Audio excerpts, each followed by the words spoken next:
Assalamualaikum, selamat pagi dan salam Malaysia Madani. Bersama saya Muhammad Aziz Rahim dalam Berita Pagi Sarawak edisi Ahad 17 Disember. Baik, kita mulakan dengan perkembangan ini. Strategi pembangunan pasca COVID-19 PCDS 2030 memberi inspirasi kepada Sarawak untuk mencapai negeri maju berpendapatan tinggi. Menurut Premier Sarawak Datuk Patinggi Tan Sri Abang Johari Tun Nopeng, salah satu sektor yang dipromosikan di bawah PCDS ialah sektor pelancongan dan perkhidmatan termasuk industri perhotelan.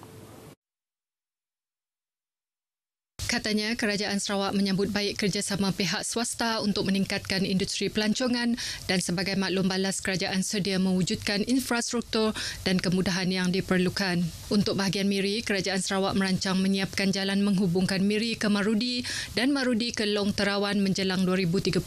Projek itu membolehkan Taman Negara Mulu dapat diakses melalui laluan darat dan produk alam semula jadi di kawasan tersebut dapat dipromosi dengan lebih meluas kepada pelancong. Sehubungan itu, Kerajaan Sarawak dalam Belanjawan 2024 telah meluluskan 12.3 bilion ringgit untuk memacu pembangunan Sarawak termasuk sektor pelancongan dan perkhidmatan. Beliau berkata demikian pada pelancaran sebuah hotel bertaraf 4 bintang di Miri semalam.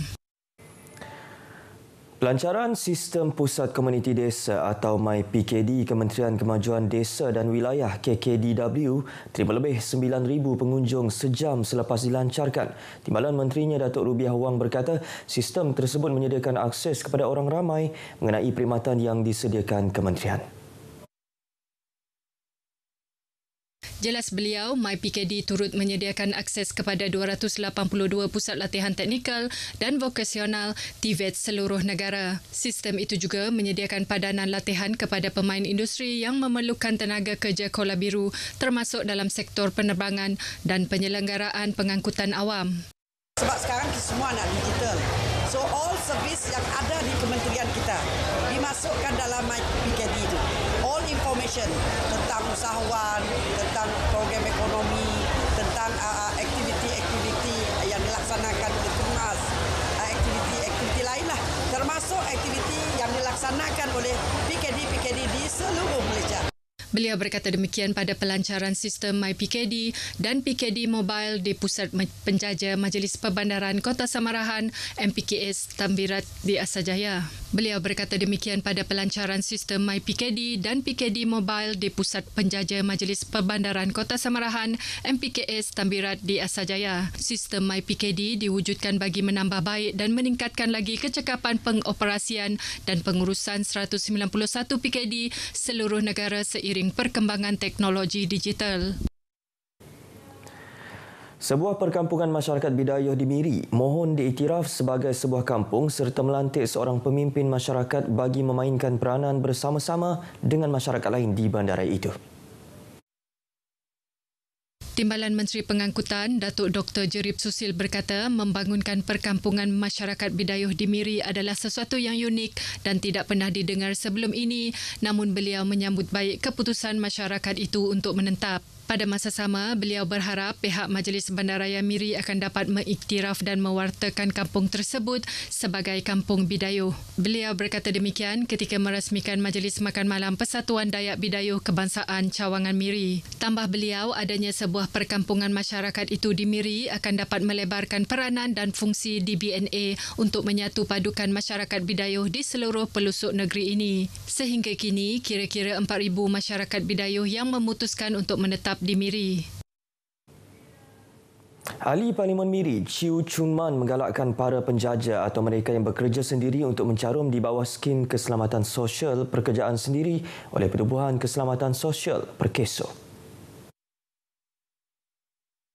Jelas beliau, langkah tersebut dapat memberi perlindungan insurans kepada penjaja serta bantuan lain yang disediakan pertubuhan itu. Chiu memberi komitmen untuk terus bekerjasama dengan Perkeso bagi membantu seramai mungkin penjaja mencarum di bawah skim tersebut. Beliau berkata demikian selepas membuat tinjauan mesra bersama Perkeso di Pasar Terbuka Miri. Skim berkenaan memberi perlindungan kepada individu berinsurans yang bekerja sendiri daripada bencana pekerjaan termasuk penyakit, kemalangan semasa menjalankan aktiviti pekerjaan. Lain. Ia menyediakan faedah tunai kepada orang berinsurans, bekerja sendiri dan tanggungannya di samping menyediakan rawatan perubatan, pemulihan jasmani dan latihan vokasional. Dalam pada itu, Ciu berharap melalui tinjauan mesra tersebut, pihaknya serta agensi lain seperti PKSO dapat memperolehi input berguna mengenai keperluan dan kehendak masyarakat Miri.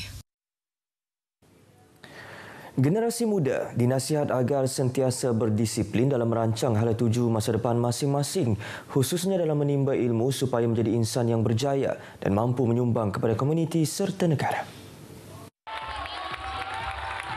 Menurut Ahli Parlimen Bandar Kuching, Dr. Kelvin Yee, generasi muda merupakan aset paling penting dalam membentuk sebuah masyarakat serta negara yang penyayang, maju dan makmur.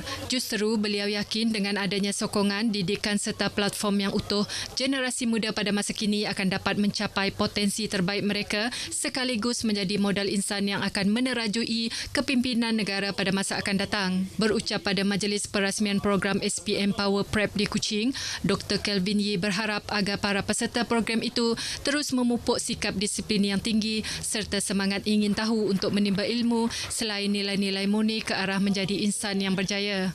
Lebih 800 orang pelajar dari 42 buah sekolah menengah sekitar Bandar Kuching dan Stampin telah menghadiri program seminar bagi persediaan menghadapi peperiksaan sijil pelajaran Malaysia SPM akan datang. Penganjuran program SPM Power Prep selama 2 hari itu merupakan anjuran bersama Pusat Khidmat Parlimen Bandar Kuching dan Parlimen Stampin serta Universiti UCSI Kampus Sarawak.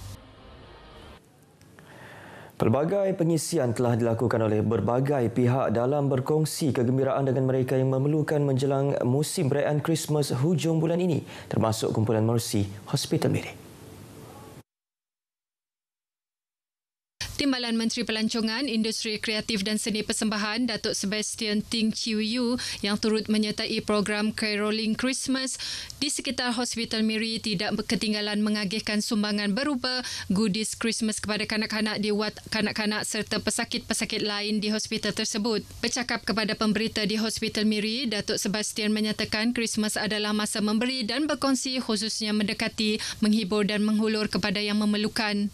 Beliau berharap dengan sedikit sumbangan ini akan mampu memberikan keceriaan kepada para pesakit. Beliau juga berharap agar aktiviti yang dianjurkan sejak 2016 ini akan diteruskan pada masa hadapan. Hampir 500 bungkus hadiah diagihkan kepada para pesakit di Hospital Miri yang turut disertai oleh pengarah hospital Dr. Jack Wong dan kumpulan Mercy Hospital Miri. Polis Padawan memohon orang ramai yang mengetahui atau melihat kejadian kemalangan maut di Jalan Batu Kawah berhampiran simpang Jalan Dogal awal pagi semalam supaya tampil untuk membantu siasatan. Ketua Polis Daerah Padawan, Superintendent Abang Zainal Abidin Abang Ahmad dalam kenyataan medianya berkata, orang ramai yang mempunyai maklumat kemalangan tersebut boleh menghubungi Pegawai Penyiasat Trafik, Inspektor Abang Azizil Fansuri Abang Abdullah di talian 014-867-7853 atau penolong Pegawai Penyiasat Trafik, Sarjan Awang Taib Awang Bojeng di talian 013-8168-566. Insiden yang berlaku sekitar 4.30 minit pagi hingga 5.30 minit pagi semalam melibatkan seorang pejalan kaki. Mangsa telah disahkan meninggal dunia di tempat kejadian. Kes disiasat di bawah Seksyen 41-1 Akta Pengangkutan Jalan 1987. Baik, berita pagi Sarawak berakhir di sini. Ikuti Stadium RTM selepas ini untuk perkembangan sukan tanah air dan antarabangsa. Saya Muhammad Aziz Rahim, dari sungai hingga segara, Palestin pasti merdeka.